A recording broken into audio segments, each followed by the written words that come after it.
প্রিয় দর্শক, দেখুন আমার পেঁপের বাগান। কিছুদিন আগে একটি ভিডিও আপলোড দিয়েছিলাম আমরা পেঁপে বাগান সহ।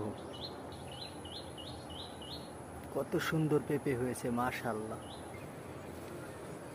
আমার ভাগ্য ভালো, আমি এমন একটা পেঁপে বাগানের মালিক হতে পেরেছি। আমার ভাগ্য ভালো। দেখুন আল্লাহর রহমত, কত সুন্দর কটি গাছ। পুষ্কুলিতে পানি মেলা দাদা, পুষ্কুলিতে পানি মেলা, দেখো কত বড় বড় নৌকা যাইতেছে।